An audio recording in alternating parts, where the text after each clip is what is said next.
Hey everyone. Welcome to the first episode, the first webinar in our webinar series. My name is Mitch Kaufman. I'm the High Performance Manager here at Water Polo Canada. Super excited to be bringing to you this series. It's the first one tonight, and it's our first time doing presentations in this way. So I really ask you to bear with us. We're trying this stream on YouTube that we normally use for our live stream of games, and we're trying to sort out how a presentation will work on it just to make it more accessible to everyone. So there's probably going to be some technical issues. The chat on the screen already isn't working. I see a little monkey there. So that's something I'll figure out as the presentation goes on once Heidi starts talking. But I just ask for your patience as we sort of figure this out. But I also ask you to please, send your feedback in. We will definitely be asking once these 5 webinars are done. But in the meantime, if something really bad happens tonight, don't hesitate to send me an email and let us know what that is. Most of you have probably have my email, or have at least probably received an email from myself. So just don't hesitate to reach out. Let us know your thoughts on this. We're trying something new. Could be great, could be terrible, but we're trying here, and that's all that really matters. As well, as mentioned, there is a live chat. Both myself and Heidi are in it currently. So if you have any questions, feel free to put them in there. There will be time for questions at the end as well. So don't feel like you need to rush to hurry up and get a question in. We'll both be keeping our eye on it. And aussi, la présentation, c'est en anglais. Mon français, c'est pas toujours le plus meilleur, mais c'est OK. Mais je sais que Heidi peut parler en français, et si tu avais les questions, tu peux demander en anglais ou en français, et nous pouvons répondre dans la langue que tu demandes la question dans. So just letting you know, anytime you have a question, English or French, let us know and we'll make sure it gets answered. And with all that said, I'm so excited now to be able to welcome to the screen. Let's see if this works. It does on my end. Heidi Malo. She is a certified mental performance consultant, currently working with our senior women's national team. Heidi, thanks so much for joining. Thanks so much for being the first one here to sort of usher in this style that we're taking place. How are you doing tonight? I'm good, thank you. Awesome. Again, lots of little hiccups are expected here. The live chat still isn't working on the stream, though I do have access to it. I know Heidi has access to it. So as mentioned before, don't hesitate to hit us with any questions you may have. Once Heidi gets going, I'll see if I can't fix that on this end. But otherwise, pretty excited to get going. I know Heidi's going to talk a lot about herself. I'm not going to waste any more time. Heidi, thank you so much again for joining us. And without further ado, it's all to you, Heidi. Great. Thank you, Mitch. Hi, everyone. As Mitch mentioned, we're trying something new. This is definitely new for me, where I'm just speaking to my computer, and I like to have interaction. So if we manage to get the chat going, really don't hesitate to drop in questions. I'm keeping an eye on my phone just to see if there's messages that come in that I can answer as we go. And if there's anyone, once the chat goes, if ever there's a preference in French, une préférence en français, juste me le dire, puis je peux switcher back and forth. I can switch back and forth between English and French if there's some that are more comfortable in French. So tonight is the first out of our series on excellence. As Mitch mentioned, I'm the mental performance consultant with the women's water polo team. And tonight I figured the first out of the series is we're going to talk about focus and attention, and also a little bit of an introduction of what mental skills training is. So a little bit more about me is I'm actually not a water polo player. I'm more of an alpine ski racer from north of Montreal. But I've been in the field of mental performance for well over 10 years. I have the mental performance health lead at INSQ Quebec. And then so have been integrated with the water polo team. I've learned a lot about your sport over the year, and it is a sport that I find is completely wild in terms of the physical and mental stamina that it takes. My education background is I have a master's in human kinetics from the University of Ottawa. And over the last 2 years, we've gone through a certification process. So we're really at the highest level possible, working in terms of mental performance with this certification that's been approved by the Canadian Sports Psychology Association and the American Applied Sports Psychology Association. And as mentioned, I've been working with athletes of all levels, from development up to our Olympians for well over 10 years now. I won't say how many years because that will just age me. So if we go in terms of mental performance, the way I see actually athlete development, and it really feeds into the themes that you're going to be getting over the next few weeks, is if we think of athlete development, I like to make a link, and it's actually one of our original mental performance consultants out of Montreal, Wayne Hollowell, that often discussed about a table, this concept of a table. And when we think about developing athletes, we think about 4 pillars, where you work a lot the technical, tactical aspects of your sport. And there's a huge physical component to it. The physical component, yes, strength and conditioning is everything you're going to do in the gym, but also the physiological and the nutrition side. And then there's the 4th component is the mental side. So if we think about our table and we think about one of our, a table has 4 legs. And if one of the 4 legs was unstable and unbroken, what do you think would happen with the table? I know you can't answer me. You can write it in the chat if you like. But if one of the 4 legs is unstable or broken, the table's going to be wobbly or it's going to fall down. So if we make the link with performance, is that if one of our 4 spheres is unstable, it could have an influence or an impact on our performance. And I often like to make the link of, let's say there's something technical that we're not super comfortable with or very confident in, then it's going to have a play in both spheres of the technical and the mental sphere. So we've got 2 wobbly legs. And then because we're not super confident in a technical skill that we're working, it could also have an impact on our tactical. So the strategies that we're going to want to do.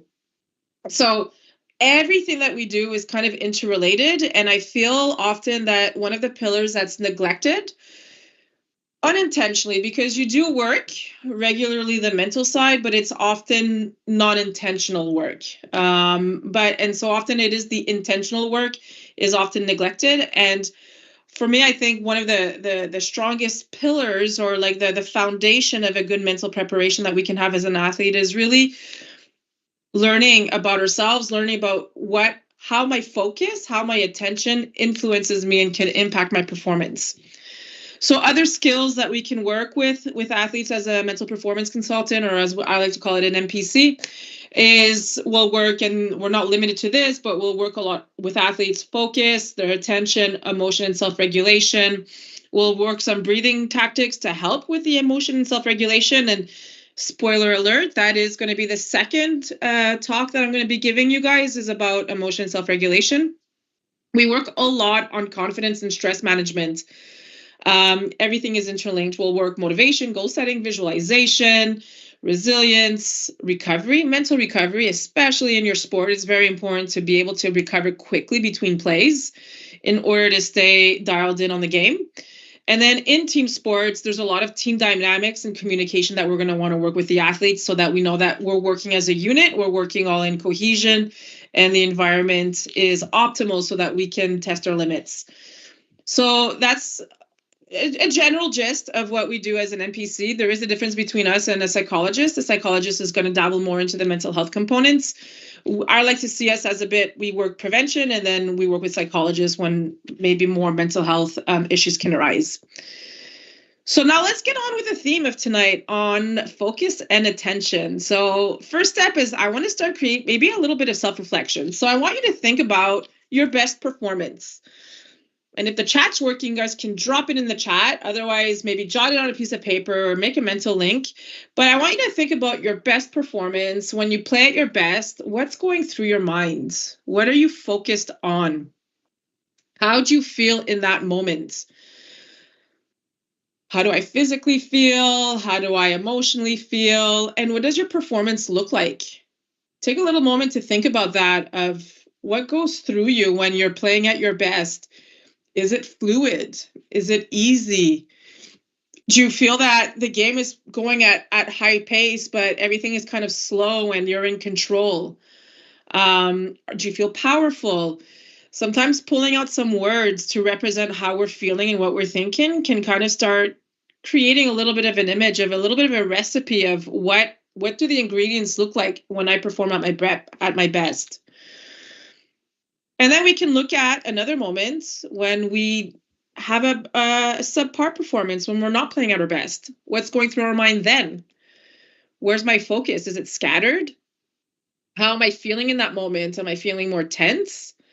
Am I feeling more doubtful? Am I losing confidence? And what does your performance look like? Are you making more mistakes? So it's always good to jot down some little notes of when I perform at my best, this is what it looks like. And when I don't perform at my best, this is what it looks like. And the work that I do with athletes is I try to identify what are your winning ingredients, what's your winning recipe, and what are things that we can focus on in preparation for a game or for a match that's going to help you dial in the focus, dial in the emotions, and where you want to be. Because often I'll see athletes, they'll tell me, oh, I hope I'll perform well. Hoping to perform well, it's like throwing a dart on the wall and hoping to hit the target.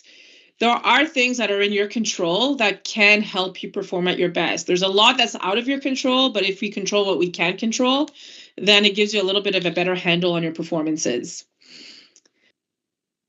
Which brings me to the next step is the attention spotlight. There's this analogy that I like to use of where's your light shining?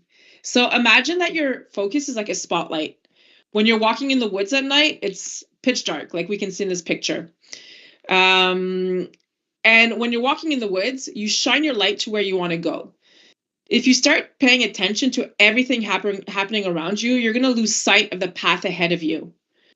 In performance, the same principle applies. In water polo, your awareness of your surroundings is crucial. But the true focus, the optimal focus that you want to have is channeling your attention on what matters most in that moment. So if you're walking in the woods and all you're thinking about is what's going on in the dark, are there wolves, are there bears, are there bobcats, am I going to get attacked? You're walking in fear and you're walking in doubt and you're not too sure where you're going. And then maybe you're starting to shine your spotlight everywhere around you. And then you're not really going forward and you're not going from point A to point B. So where you shine your spotlight, it really impacts your energy management, decision-making, and your overall performance. So I want you to think about like, well, when I'm in the water, where do I want to shine my light? What's important? What's essential? Sometimes there's elements that can distract us, right? We can have a focus that what we would call is too broad, very wide focus, which means that we could easily get distracted, feeling overwhelmed. So you're in the water and maybe you're not feeling super confident. Maybe you're high stress, high pressure.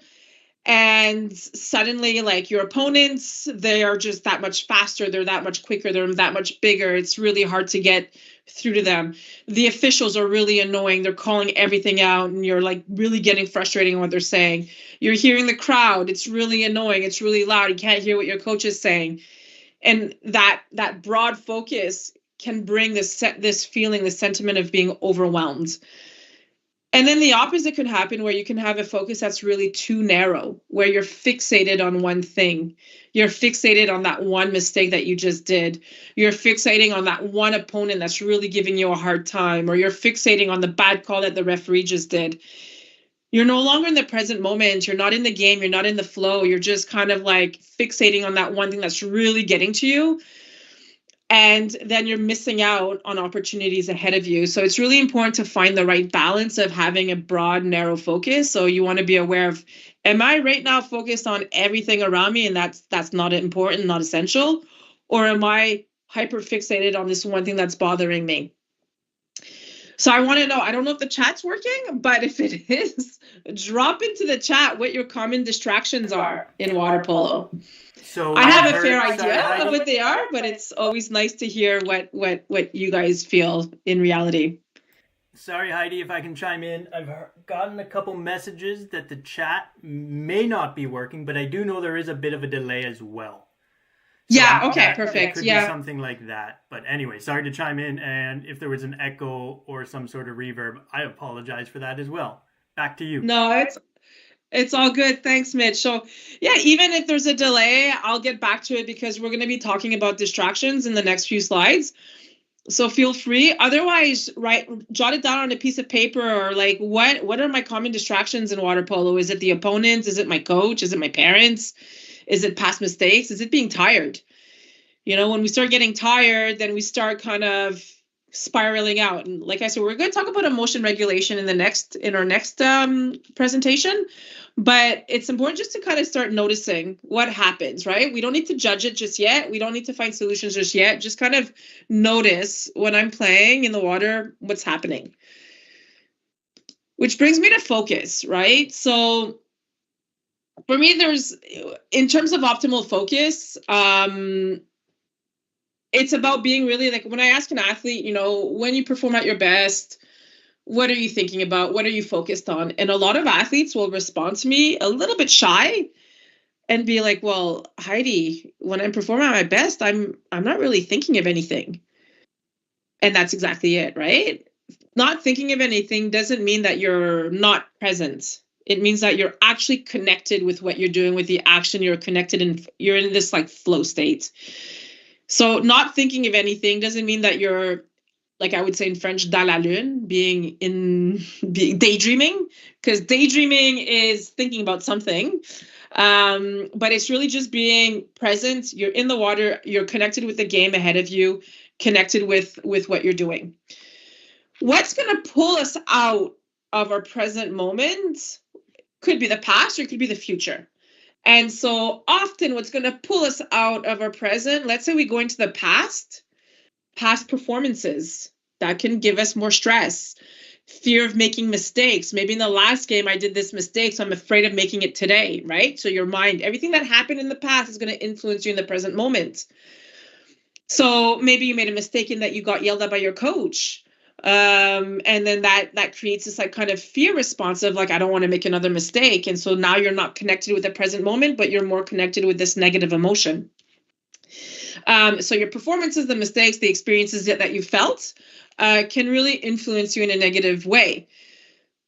But on the opposite, sometimes past experiences are really positive and it puts you in this really great mental state. So we can use the past to help us grow.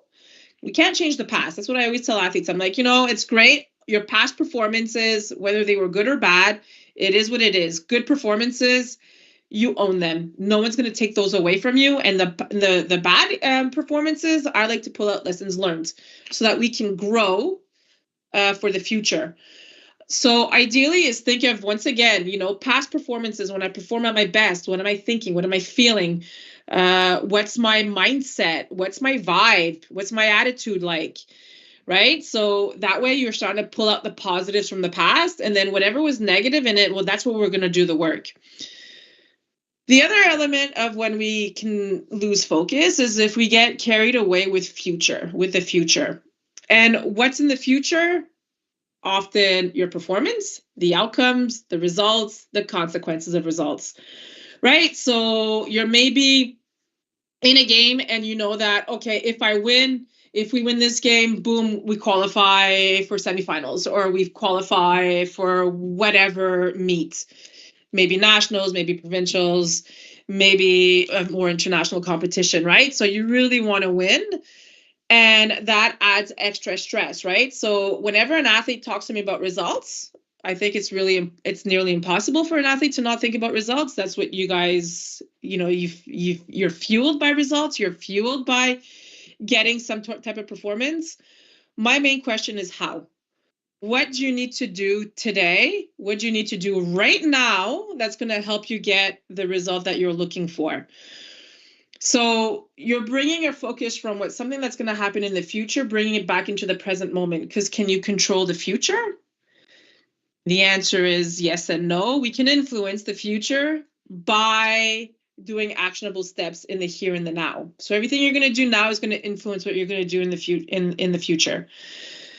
So it's important to realize or to reflect on, okay, well, where's my main source of motivation? Am I really motivated by outcomes, by results? And that can be a positive source of motivation, like it could be an extra stress or pressure. And then the more we ruminate, the more we think about the results that we really want to get, sometimes we can fall into the consequences of results. And so athletes can, I remember this many years ago, an athlete was telling me all season, preseason, he was ready. He was excited for the beginning of the season. It was going to be a great year. Mentally, he was doing well. And then a week before his first World Cup of the season, he starts freaking out. And he's like, Heidi, I don't feel ready.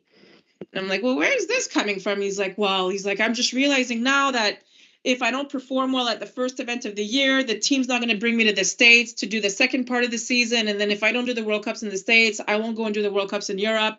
If I don't go do the World Cups in Europe, then I miss my chance on qualifying for the Olympics. And I'm like, whoa.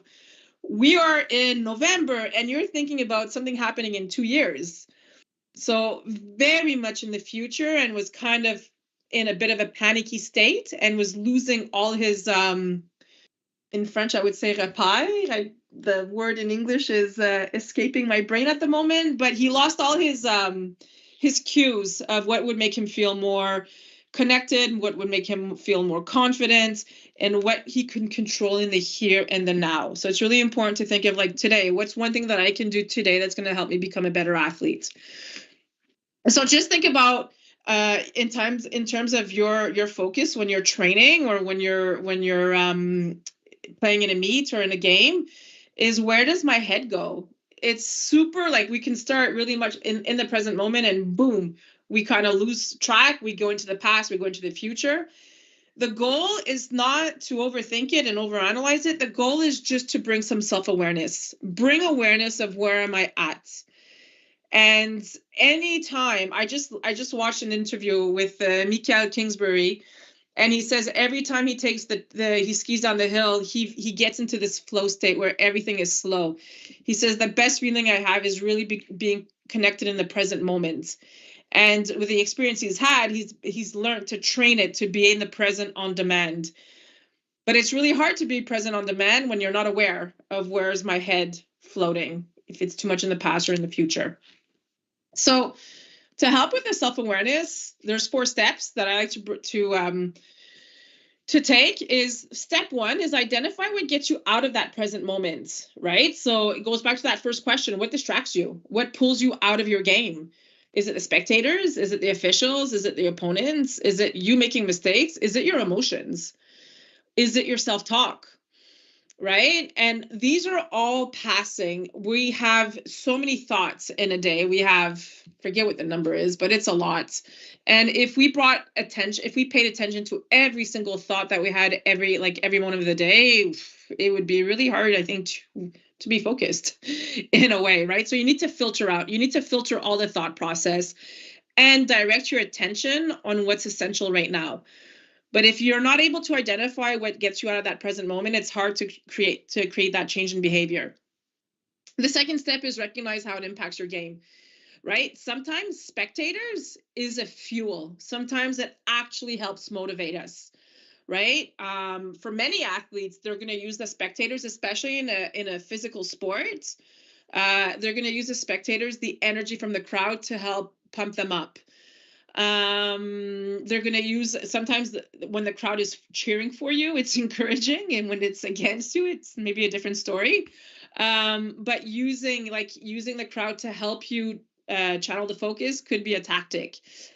But if the spectators throws you out of your game, then that's where you got to recognize, well, how does it impact me? Do I get more tense in the water? Do I start creating, am I putting more pressure? I get into fear of making mistakes. I'm not thinking about the game. I'm just more worried about those mistakes. And then that creates more hesitation, and then it brings some frustration. So just recognize, not all distractors are bad. It's just knowing which ones help me perform well and which ones kind of can hinder my performance.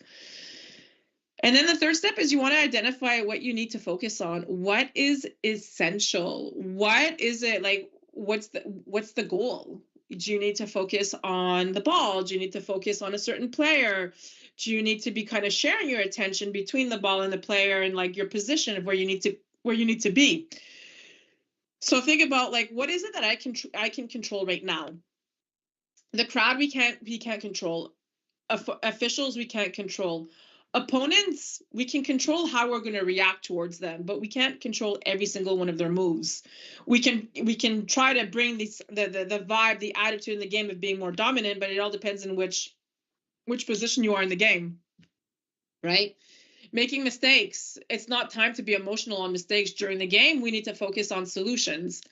And so the more you're going to understand about your sport, the more things are going to be a bit more clear.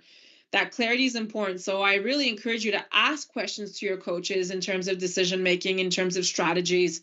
Be the student of your sport. Watch games online to understand and learn more about the sport. That's going to help gain a little bit more clarity. And then that tactical sphere on your table is going to get stronger and stronger. And then you're going to be able to react to react more on demand and be more in flow and not hesitate and overthink everything. And then the fourth element is finding a keyword or an action to stay dialed in. So I'm going to show you on this next slide is creating a focus plan. So just creating a table a little bit like this, where you kind of list all the distractors, everything that can get you out of your present moment, anything that can pull you out. List them out. And what we want to do is we want to think of solutions. What do I do with that? How do I want to react, right? So example, let's say I get a bad call from a referee. How do I want to react face to that? Or how do I react? Sorry. And so let's say bad call from I'm frustrated, I'm in disbelief, I lose my composure, I decide to argue with the ref. That might be how you react. And then you got to think of like, is that optimal? Is that ideal? Arguing with the ref when I need to save my energy to have enough energy in the water is, channel your energy on what's essential instead of what's not really important. And then you think about like, this is how you react face to that distraction, and then think of what do I need to focus on? So, you might want to take a deep breath and then find some cues. I'm not going to go into tactics of water polo. That is really not my forte. But that's where you want to think of like, what are my tactics? What are my solutions? Where do I need to direct my eyes? What's the next play? What's the goal? What am I doing? Right? Maybe it's on communication. Maybe that when start getting in my head and I start getting distracted, I need to communicate a little bit more with my teammates. Maybe it's I want to shift my focus on what's controllable. So it could be on your body position. It could be on your body language, right? Like being a little bit more dominant in the water. That's ways that you can shift your focus on the task at hand, bringing you back into the present moment. And then keywords to help you reset. I like the keywords or actions, and this is where I put in a bunch of examples because I thought these examples were pretty strong. So I'm thinking of like keywords, thinking of next play, shift your focus on what's happening right now. What am I doing next, right? Whatever happened 2 seconds ago, it's in the past. Right now, we want to come back from the mistake, right? We want to focus on solutions. Maybe if you're starting getting like kind of in your emotion, more frustrated, is deep breath, breathe, reset, let's go, right? So that could be a reminder of staying calm. Maybe it's also in your body language, strong position, strong body language. That's going to empower you. That's going to make you feel like, okay, I've got this. I'm back in control. Often when we start losing confidence, we tend to make ourselves a little bit smaller, right? But maybe it's just like, get your shoulders out, strong egg beater. That could be in terms of the action. Bringing in the energy into your swim can help you kind of reshift your energy on what's essential and what's going to make you perform. Making cues, like when you have the time, if the game is stopped, is really taking a deep breath and exhaling that frustration. Another tactic I had with the girls this summer was, you're really angry, you're really frustrated, go underwater, just scream underwater, let that negative energy out of your body so that when you get back up out of the water, you're like, okay, next, what's the next game I have to do? But if you're just piling the emotion inside of you, it's going to burst and it's going to distract you from the action that you need to be focusing on. Another element, if we need to release some frustration, is really like tense muscle tension, squeeze your muscles and then release. And just try it out now, and you're at home, you're maybe sitting on the couch, whatnot, but just squeeze your arms and like try to move your arms fast. It's like really, it's a lot harder, but if you relax your arms and then you move your arms fast. That's a lot quicker. So your body language, your muscle tension is really going to have an influence on how you're going to play and how you're going to feel as well. When I see athletes that are stressed, I'm often going to see the tension, right? Sometimes the jaw is going to be clenched, their shoulders are going to be raised a little bit more. In golf, it's really typical where they're gripping their golf club a little stronger, so then their swing is affected. So just kind of be aware, do a little body scan, and calm the body down so that you can reshift your focus on what's the task ahead of me. Then the next elements, all right, this is one of the tools that you can use, is creating a focus plan, so that when the distractor happens, you have a plan on what am I going to do, right? You've already identified how you're going to react, but you've got solutions on hand. So if it happens, you might react a lot quicker because you start thinking about it and you start to train your brain in a way to be like, if this happens, I'm going to do that. If this happens, I'm going to do that. And I'm going to say this to help me get back connected on the task. So the next element that we want to do as athletes is you want to do the work, right? So it's now time for you guys to think about, like, okay, where is it in my game that I need to improve? What should I improve on in terms of my focus, right? So reflect on moments when your focus was lost and pinpoint specific patterns or recurring distractions that impact your performance. If like 2 games out of 4, the refs are bothering you, or there's a specific player that bothers you, you need to do the work to be stronger, to not get affected or impacted by these distractions, right? Because that's taking that's taking energy away from where you want to be putting in your energy. Remember the spotlight, shine your light where you want to go.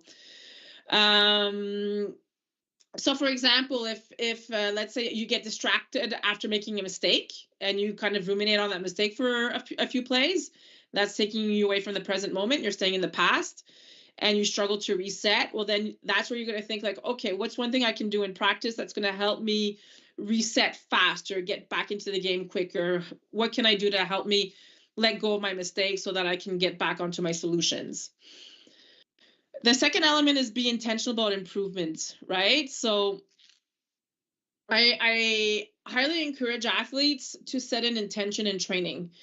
And what I mean by that is you get to training and you ask yourself, okay, well, what do I want to pull out of today's practice? If you show up to practice, you're training to train, yeah, you're going to get a result, but it's like, who knows what the result's going to be? Like, we didn't really set an intention out of the practice. Of course, your coach has a game plan, has a schedule, has a plan for you to do whatever he or she wants you to do in the water. But you can set an intention of like, you know what, today I want to work on staying present in the water. Today I want to be connected with the ball. Today I want to be really connected with my egg beater to make sure it's a powerful egg beater, right? You can set an intention that's going to help you become a better athlete, and with the goal of you improving. Start with one area at a time to work on, and then set an actionable goal. So let's say the goal is I want to optimize my focus in the water. I want to be more connected with the task. And generally speaking, when I make a mistake, it throws me off my game. Well, maybe that your intention is like, okay, today in practice, when I make a mistake, I'm going to take one deep breath and I'm going to repeat my reset word, right? So it could be reset, it could be ball, it could be breathe. And then you want to work this in practice on a regular basis, right? The more you're going to be consistent in working on these elements in training, the easier it's going to be to apply it in competition.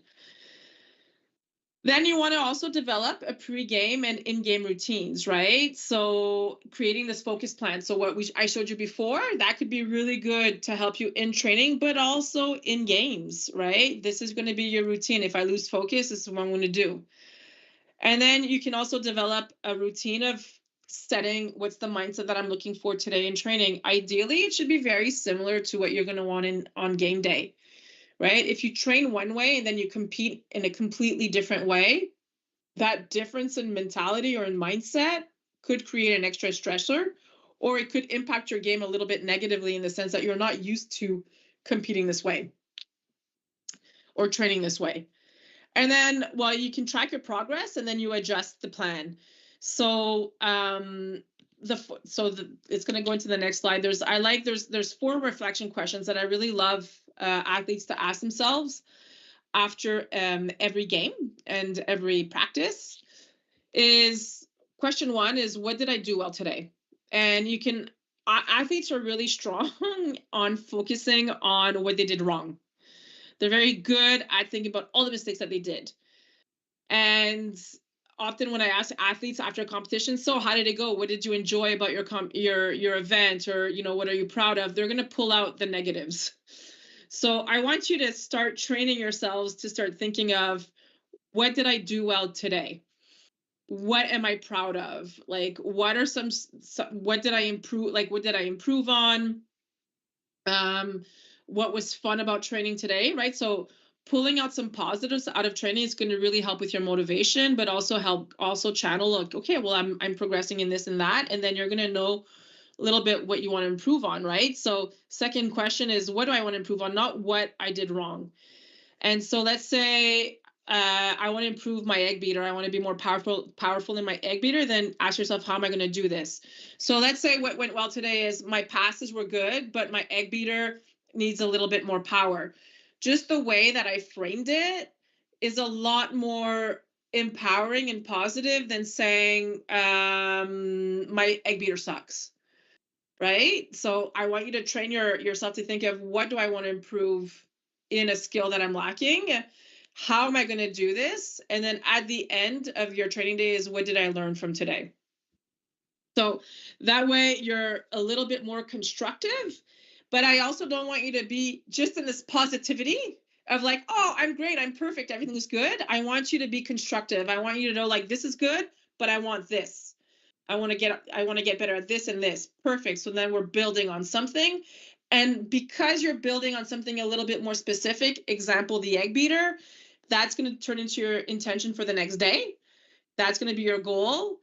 So then you're dialed in, you're focusing on something specific, and then you're working continuously to getting better. And instead of just showing up to practice hoping you're going to get better, you're working on something a little bit more specific and in French, I would say concret. In English, I guess concrete. So these are questions that I've been using with athletes since the beginning of my career.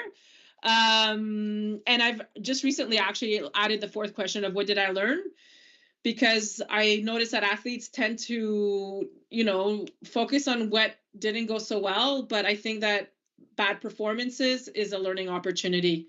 So it's not a failure. It's not because you lost focus in a game that you're weak and that you're not good. It's just that, okay, I'm learning that I need to build my resistance and my focus, or I need to find better focus plans to help me be more connected in the present moment, be more in that flow state. And that will bring me to the questions period that I see here. There is a question.